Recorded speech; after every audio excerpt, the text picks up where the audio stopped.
உத்தவன் கிட்ட கிருஷ்ணன் சொன்னானா, போர் முடிய போகுதுடா, போர் முடிஞ்சிருச்சுடா, உலகமே முடிய போகுது, நானும் போறேன், எல்லாருக்கும் எல்லாம் பண்ணிட்ட, உனக்கு இதுவரைக்கும் எதுவும் செய்யல, உனக்கு ஏதாவது செய்யணும்னா சொல்லு, செஞ்சுட்டு போறேன் நானா.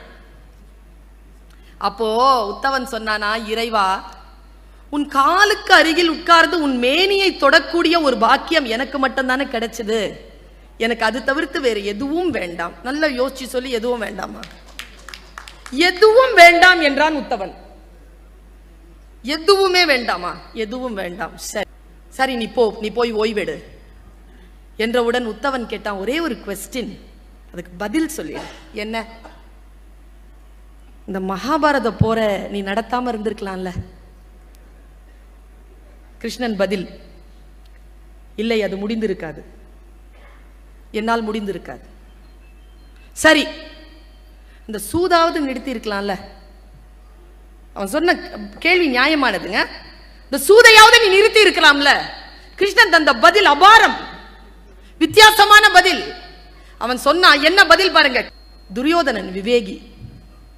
அவன் சொன்ன பதில், துரியோதனன் விவேகி, அதனால் என்னால் சூதை நிறுத்த முடியவில்லை. என்ன விவேகி? நுட்பமா சொல்றேன். கிருஷ்ணன் சொன்ன பதில் உங்களுக்கும் சேர்த்து சொல்றேன். என்ன நுட்பமான பதில் தெரியுமா? துரியோதனனுக்கு சூதாட தெரியாது என்பது தெரியும். நம்ம எல்லாருக்கும் எது தெரியாதுன்னு தெரியாது.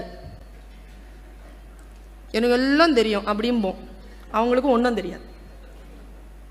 தனக்கு சூதாட தெரியாது என்பதை துரியோதனன் அறிந்திருந்தான். அதனால் தன்னுடைய மாமனான சகுனியை வைத்து விளையாடினான். ஆனால் தர்மனுக்கு தனக்கு சூதாட தெரியாது என்று தெரியாது. இருந்தாலும் அவன் ஆடினான். ஒரே ஒரு கேள்வி பதில்தான் உத்தவா உனக்கு. ஒருவேளை தர்மன் துரியோதனன் எப்படி தன் மாமன் சகுனி ஆடுவான் என்று சொன்னானோ, அப்படி தர்மன் என் கிருஷ்ணன் சகுனிக்கு எதிராக விளையாடுவான் என்று அறிவித்திருந்தால் இந்த போர் நடந்திருக்க வாய்ப்பே கிடையாது. என்னை அவன் சூதாட விடவில்லை. நம்பர் 1. அதுலயும் தர்மர் ஒரு வேலை செஞ்சிருக்கிறார். என்னன்னா, இறைவா, நான் சூதாடுவது கிருஷ்ணனுக்கு தெரியக்கூடாது என்று வேண்டிக் கொண்டான். பிரச்சனையா? உடனே உத்தவன் கேட்டான், எங்க பாருங்க ஞானம் வருது.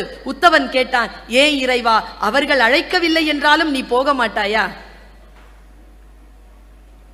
கிருஷ்ணன் தந்த பதில், அப்படியெல்லாம் இல்லப்பா, நான் வாசல்ல தான் நின்னுட்டு இருந்தேன், கூப்பிட்டு இருந்தா ஓடி வந்திருப்பேன், அவன் கூப்பிடல.